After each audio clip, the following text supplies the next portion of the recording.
All right, so today we are diving deep into something I know you've been wanting to learn more about. Yeah, It's customer journey mapping. absolutely. And I know a lot of our listeners are thinking about taking their marketing to that next level. For sure. And I think this is going to be a really cool deep dive for everyone. Yeah, I'm excited. Me too.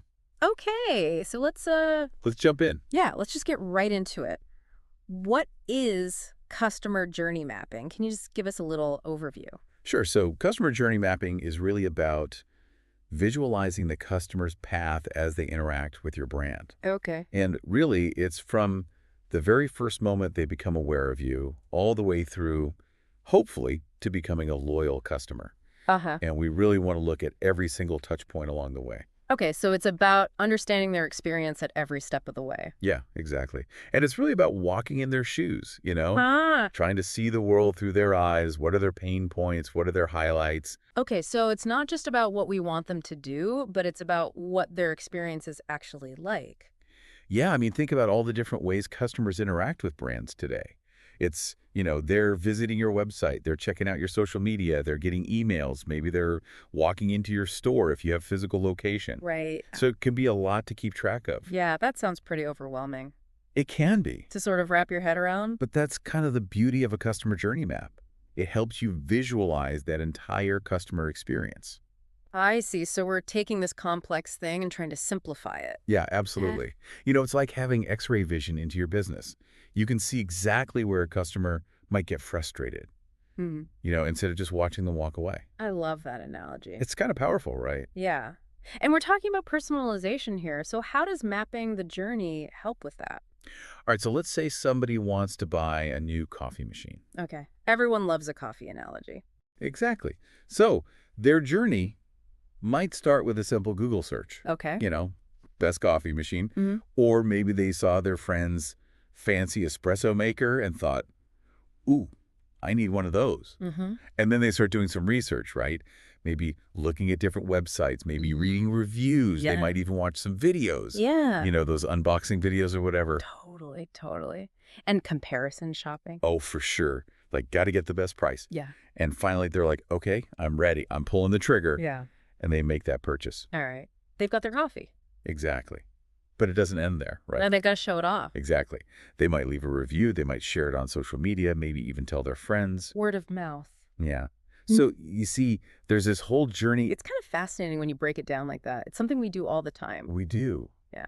And at each of those steps, Yeah.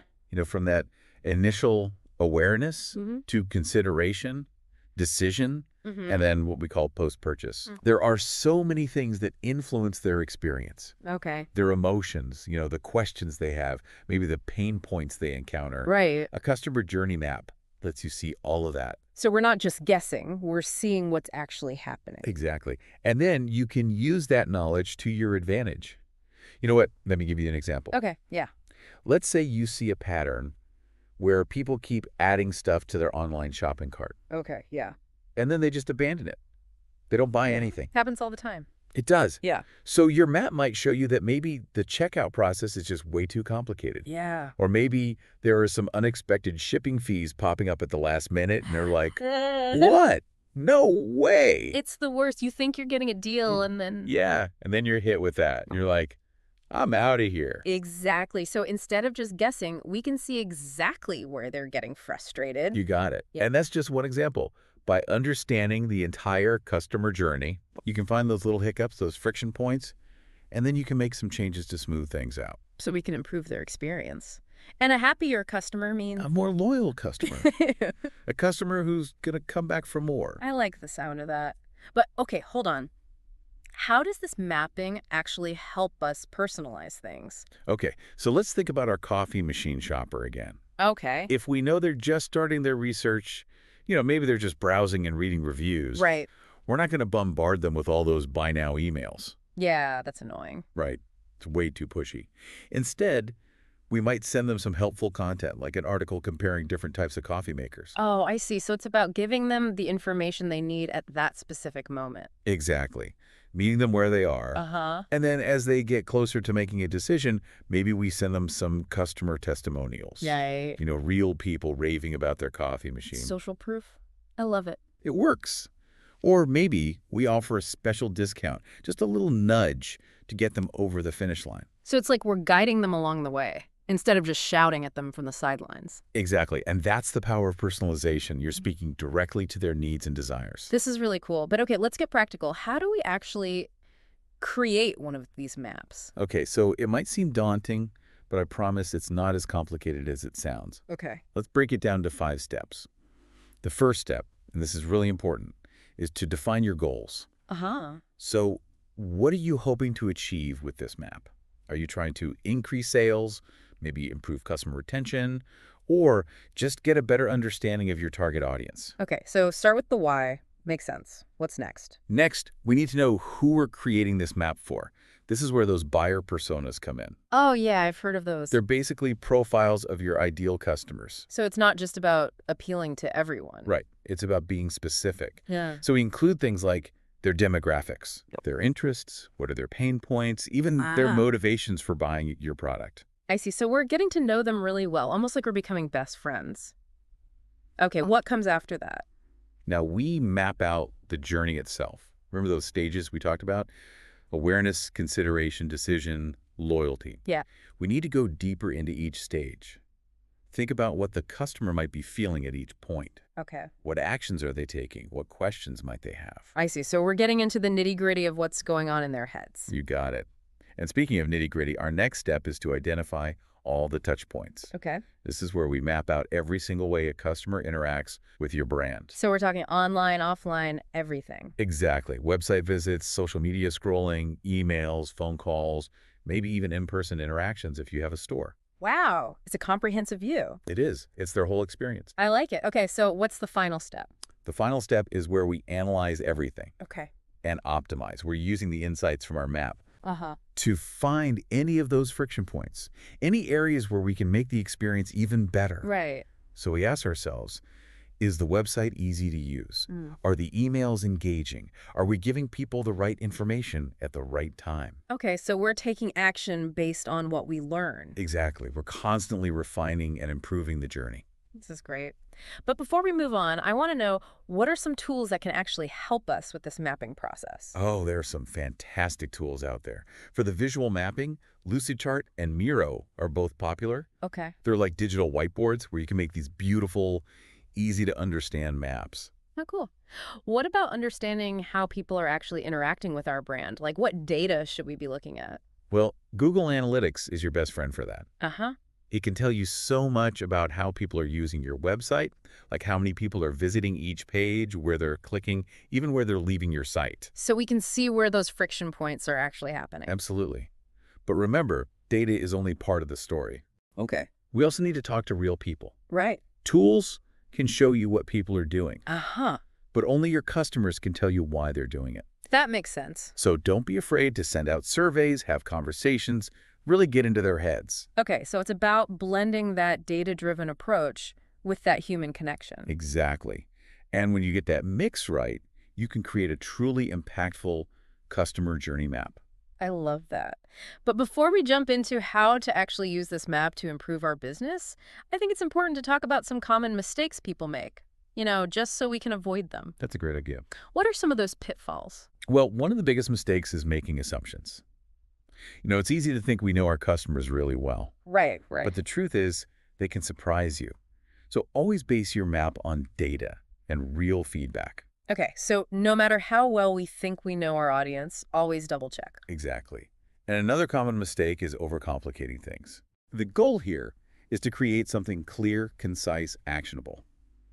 If your map is super complex and nobody understands it, All right. it's not going to be very useful. So keep it simple. Keep it simple. And here's one that's often overlooked, ignoring the post-purchase stage. So many businesses focus on getting new customers, Yeah. and they forget about the ones they already have. Oh, so it's not just about getting them in the door, it's about keeping them around. Exactly. You want to keep them engaged, build relationships, and turn them into loyal fans of your brand. So nurture those relationships. Absolutely. Customer retention is key for long-term success. Okay. Avoid assumptions. Keep it simple. Don't forget about post-purchase. Any other words of wisdom? Oh, one more. Don't think that once you've made your map, you're done. Right. customer behavior is constantly changing, so your map needs to be a living document. Yeah. You got to revisit it, update it, make sure it's still relevant. It's a journey of continuous improvement. I'm sensing a theme here. Okay, I think we've laid a really solid foundation. We know what customer journey mapping is, why it's important, and even how to create our own map. Yeah, we've covered a lot. I'm excited for the next level. How do we actually use this map to get results? Well, get ready, because we're about to unlock the secrets of using your map to boost your content, level up your customer service, and even inform your product development. This is going to be good. Okay, I'm ready. Okay, so we've got this map, this customer journey map. Now what? How do we actually use this thing to, make a difference in our business? You mentioned content earlier. I'm kind of curious about that. Yeah, content is huge. I mean, think about it. Have you ever been scrolling through, your feed, Yeah. and you see this ad that's like totally irrelevant to you? Oh, It's yeah. like, come on. So annoying. Right. The worst. And that's kind of what generic marketing can feel like, is like they're just throwing stuff at the wall and seeing what sticks. This is a shot in the dark. Exactly. Yeah. But when you have this customer journey map, Right. your content becomes like a guided missile. You know exactly where to aim it. Okay, I like where this is going. So less spam, more strategy. Is that what we're talking about? 100%. It's all about delivering the right message at the right time. All right, I'm sold. But how does this work in practice? Give me an example. Okay, let's go back to our coffee machine friend. All right, our coffee lover. Exactly. So they're thinking about ditching their old drip coffee maker, right? Yeah. And they're in that awareness stage. Maybe they're searching for like best coffee makers online or watching like barista videos on YouTube. So they're starting to explore.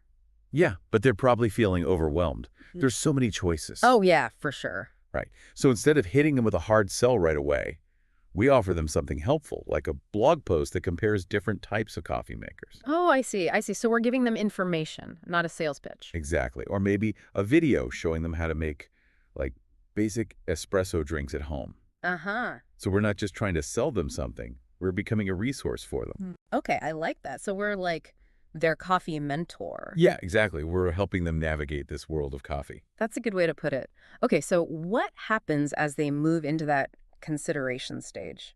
Now they're starting to get serious, right? They're narrowing down their choices. Right. Maybe they're looking at specific features or brands. So this is where we offer even more in-depth content, like maybe a guide on how to choose the right grinder Oh. or reviews of different espresso machines. Yeah, I do that all the time. We all do. So you see, we're anticipating their needs and giving them the information they need to make a good decision. So we're kind of like one step ahead of them the whole time. That's the goal. We're guiding them through the journey. This is amazing, but I think a lot of people listening might be thinking, okay, this all sounds great for big companies, but what about us little guys? The small businesses out there. How does this apply to us? It's just as relevant, honestly. Let's say you have a small online store.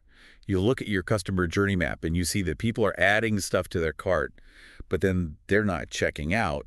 They're abandoning their cart. The classic abandoned cart problem. Oh, it's the worst. Yeah. So you dig a little deeper and you discover that maybe they're getting hit with these unexpected shipping costs. Oh, yeah, that'll do it. Like you think you're getting a good deal and then... Surprise. Extra fees. Exactly. So frustrating. Right. But now you know that, so you can do something about it. Man. Maybe you offer free shipping over a certain amount. Okay. Or you make those shipping costs really clear up front, so there are no surprises. Yeah, transparency is key. It is. And just like that, you've improved